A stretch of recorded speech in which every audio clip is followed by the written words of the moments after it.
अब चलते हैं एंटीमोनियम क्रूड। ये भी पढ़ाई थी आपको।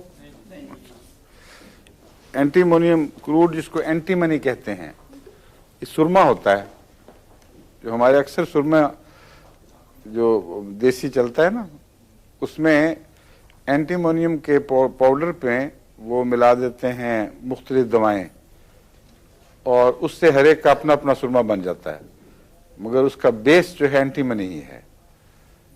एंटीमोनियम क्रूड के साथ आमतौर पर डॉक्टर बाज खास बातें इस तरह बांध देते हैं कि इसके तस्वुर के साथ उनको बस वही बात याद रह जाती है, हालांकि काफ़ी गहरी और वसील असर दवा है।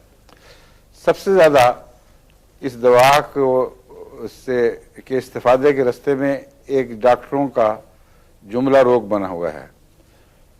वो सबसे ज़्यादा इस पर जोर देते हैं कि खाना ज़्यादा खाने की दवा। और जो हमारे उर्दू डॉक्टर हैं, उर्दू लिखने वाले, वो तो इस चस्के से बयान करते हैं, कहते हैं जितना मर्जी खा जाओ, जो उल्टी होने वाली हो तो एक खुराक इसका खाना आपका खाना बचा लेगी। तो वह खाना बचाने पे इतना जोर पड़ता है कि होम्योपैथ डॉक्टर सिर्फ इसको इसी के लिए समझते हैं कि एंटीमोनियम का क्रूड का और कोई काम ही नहीं है। हालांकि पाँव के मोकों में खुसूसियत से और सख्त मौकों में जो चलने फिरने से माजूर कर देते हैं लोगों को, चोटी की दवा है जी। बरूकाज में भी होगी, मुझे नाम बरूका का तो पता नहीं, लेकिन मरीज जो आते हैं मेरे पास, आते रहे हैं पहले भी, जिनके पाँव के नीचे सख्त से बन जाते हैं, हाँ चड्डियाँ जैसी।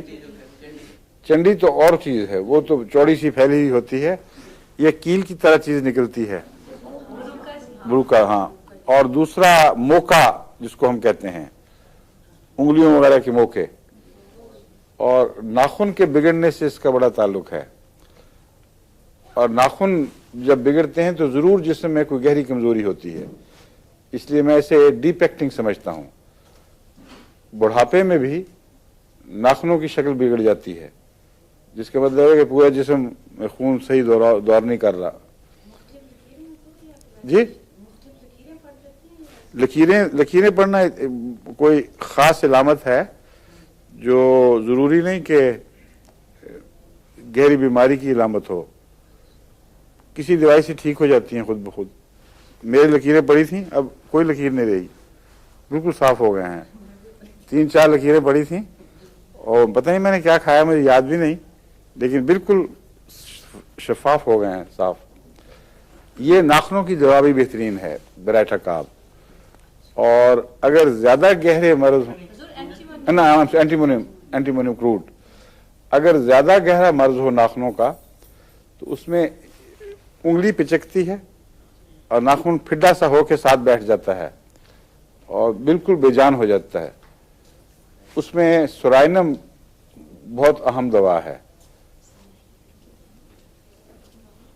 सोराइनम 1000 ताकत में मैं इस्तेमाल करता हूँ और अल्लाह के फजल से ये मुफीद है। और दूसरे ज़रूरी बहुत है, क्योंकि नाखून के मुतालिक मेरा यही तासुर है कि जब जिस्म में गहरी कमजोरियां पैदा हो जाएं तो उसका नाखूनों पर असर पड़ता है।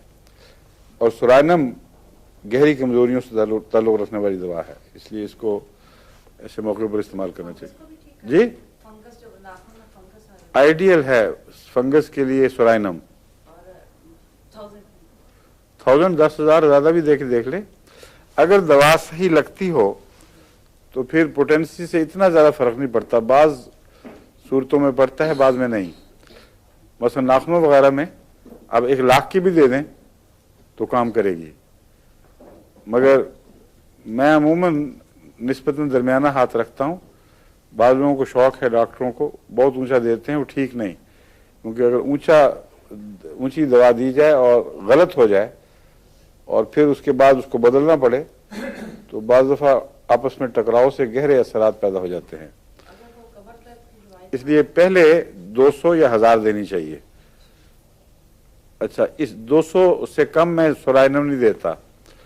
उसकी वजह यह है कि जो भी बीमारियां नहायत गंदी अमराज से बनी हों, कोड़ वगैरह से, उनके लिए 30 ताकत ज़रा निस्बतन करीब है ज़्यादा, और 200 में तो उसका कोई इशारा करना को ख्वाब भी नहीं पाई जाती, इसलिए 200 बहुत अच्छी है।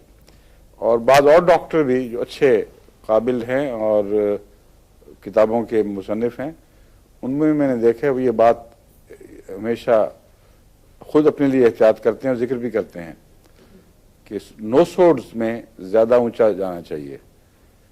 मसलन खुनाक की दवा है और टाइफाइडिनम है, इसी तरह नज़लाती दवाओं से इन्फ्लुएंजिनम है। जितनी भी बीमारियों के मादों से दवा बनाई जाती है उसमें ऊंचा जाना मुफीद है, इसलिए भी कि फिर उस दवा उस बीमारी में भी वो काम कर जाती है।